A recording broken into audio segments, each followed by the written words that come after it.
Hello and welcome into a championship edition of PHLY Bets presented by our friends over at Bet365. Find out why it's never ordinary at Bet365. Use promo code PHLY365 at sign up for new users.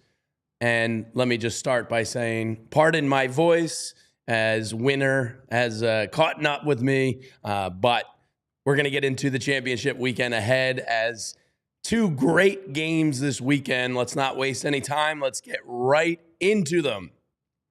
The first game on the docket this weekend, the Washington Commanders are heading to South Philadelphia to face the Eagles for the third time this year. Currently on Bet365, the Philadelphia Eagles are 6-point favorites. They are minus 300 on the money line, and the over-under on this one falls in at 47.5 points. Obviously, the Commanders coming off a huge road victory in Detroit last weekend. The Eagles now have the opportunity to host the NFC Championship game. Now, Jaden Daniels was spectacular, has been spectacular, an incredible rookie year from the kid out of LSU. Daniels is going to be the sixth rookie quarterback to start a conference championship game.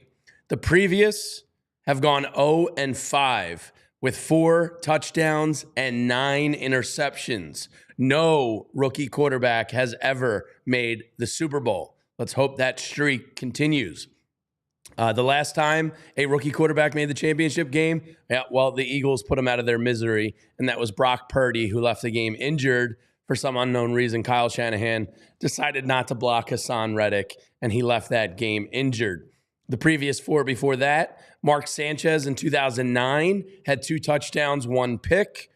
2008, Joe Flacco had 0 touchdowns, 3 interceptions in a rough go for the Ravens. 2004, Ben Roethlisberger threw 2 touchdowns, had 3 picks on the day. And then in 1999, Sean King, 0 touchdowns, 2 interceptions for the Bucs. The Commanders, they're going to be the 8th team since the year 2000 to enter a playoff game on the 4th game or later of a road trip. Those previous teams are 0-7 straight up, 1-5-1 against the spread. At looking at where the public money is on this game, currently about 68% of public bets are on the Commanders, and the line has actually moved from an opening of minus 4.5 up to where it is currently at minus 6. In my opinion, that's a very good sign for the Eagles that the line is going up while the public is still betting the Commanders. Tells me this is an Eagles line. Let's get into some more of this game, though.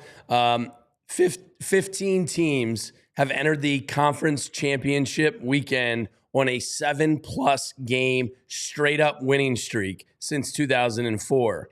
They are 4-11 against the spread in the championship game. That is a spot the Commanders find themselves in here. Now, Jalen Hurts in home games, he's had 4 home games in the playoffs. He is 4-0 straight up, 3-1 against the spread. This game might get decided in the red zone. Eagles have been struggling a little bit there lately. During the course of the regular season, the Eagles were 13th overall in the NFL in red zone percentage, but they are just 1 for 6 so far in the playoffs. Lane Johnson penalty, a Mekhi Becton penalty. A couple times you shot yourself in the foot there. Hopefully those things are corrected this weekend. They're just 1-6, 1 out of 6, I should say, against the Commanders to date this year. And they went 3-7 in those 2 games. The Eagles were 1 for 6 in the playoffs, 3 for 7 against the Commanders in the regular season. So this game might get decided by how the Eagles handle themselves in the red zone. 11 times in the playoffs, a team has won after converting 0 red zone trips, and their next game is 9-2 to the over. So historically, they kind of say that's not really going to continue. The Eagles, if you're playing in a conference championship weekend, you are a good football team. Chances are you're not going to repeat those red zone woes again. So that's what it's coming down to. Some of the player props in this game, I do like a Saquon Barkley anytime touchdown scorer. If you want to take him first, you can get him plus 300 on Bet365. Terry McLaurin is a guy you might want to look at to get in the end zone going up against an injured Quinyon Mitchell. Quinyon says he's fine, but Terry McLaurin a little bit got the best of him last matchup. If you want to look at the passing yard totals, Jaden Daniels is actually 220.5. Kind of like that over a little bit because I do believe the Eagles are going to be playing with a lead and he's going to be forced to throw. Jalen Hurts' passing yardage total is 180.5, which is very low. But as the Eagles have shown you all season long, it doesn't matter if he's lighting up the box score with passing yards. He protects the football and the Eagles seem to win. Terry McLaurin, if you wanted to take an over on him, he's 63.5 receiving yards on that one. If you look at the Eagles' receiving yardage total, Terry McLaurin's actually the highest one of the day. A.J. Brown is listed at 60.5 yards. And call me a homer, call me naive. I actually think this is the game A.J. Brown comes out of it a little bit. I would take that over 60.5 personally. I just think 3 games in a row of subpar performances is not what A.J. Brown is about. So I like him to bust out of it a little bit this weekend. Dallas Goedert up from previous weekends. He's at 40.5 receiving yards. And then Devontae Smith is at 47.5 receiving yards.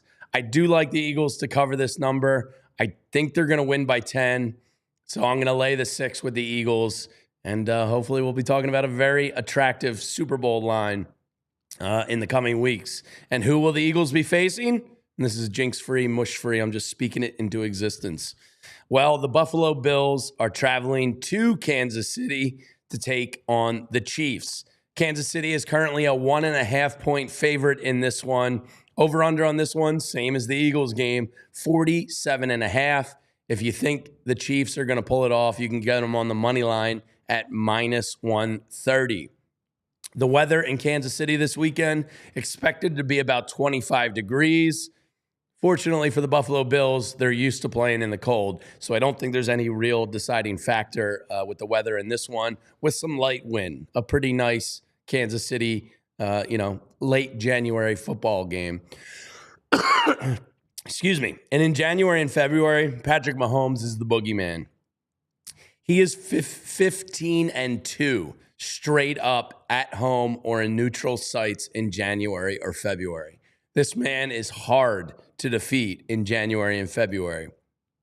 In November or later, when the temperature is 40 degrees or less, Patrick Mahomes is 23-2 in his career. That is just stupid.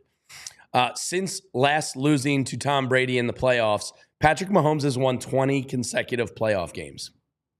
Let that sink in. That is ridiculous. Josh Allen is 0-3 straight up and against the spread versus Patrick Mahomes in the playoffs. Now, when it comes to regular season success, Josh Allen has had a fair amount of it versus Patrick Mahomes. But come playoff time, Josh Allen and the Bills haven't been able to get over that hump just yet. Josh Allen, when he faces a top defense, one allowing fewer than 20 points per game, he has faced those situations 34 times in his career. Josh Allen is 27-7 straight up, 26-7-1 against the spread in those games. The most profitable quarterback in the NFL since 2003. So he does fare well versus good defenses. He almost elevates his games. In the playoffs, favorites in night games are 1-4 straight up so far this year. Not good, having lost 4 in a row since the Ravens beat the Steelers in the first night game of the playoffs. The Bills are on a 21-game streak of not losing the turnover battle, the longest in NFL history. And if you've watched the playoffs, like I'm sure you have, that is the story of the playoffs. Last weekend, all 4 teams that outgained their opponent lost. The teams that protected the football won. It is a battle of turnovers come playoff time. And finally, in Patrick Mahomes' home starts, the under is hitting at a staggering 61% of the time. It is 42, 27, and 1 in his career, the third best mark to the under of any quarterback in the NFL. Everybody thinks Patrick Mahomes and points. Well, they have a great defense, and this offense is not historically what it has been as of late. That being said, I think this is finally the year that Josh Allen and the Bills slay the dragon. I'm going to take the Bills plus the 1.5 on the road. I just feel like Kansas City is ripe for the taking. And New Orleans, brace yourself, because in my dumb brain, the Buffalo Bills and Philadelphia Eagles are going to meet for the Super Bowl in New Orleans, and it will be a tailgate like the NFL has never seen before. If you want to get in on some future action right now on Bet365, the Eagles are actually the favorite at plus 185 to win the Super Bowl. That's because they have the easier path technically this weekend, being 6-point favorites. The Chiefs are second at plus 220. The Bills right on their heels, plus 250, and the Washington Commanders are plus 700. I luckily have a couple tickets. I have an Eagles NFC Championship ticket and an Eagles Super Bowl ticket from prior to the season that are some pretty spicy odds there. And it's part of why it's never ordinary at Bet365. Use that promo code PHLY365 when you sign up. You can get yourself $150 in guaranteed dollars. It's great. They have over 90 million users worldwide. They kind of pioneered and perfected live in-game betting. So check that out. And remember, gambling is supposed to be fun. It's supposed to be entertainment. This is not a means of secondary incomes. Unless you're great at it, then good for you. But please don't bet above your means. And if you or someone you know has a gambling problem and wants help, you can call or text 1-800-GAMBLER. That's going to do it for this edition of PHLY Bets Championship Weekend. Hopefully you have fun out there. Hopefully you make some money. And let's go, birds. I'll see you in New Orleans. Until next time. We all silly like the mayor.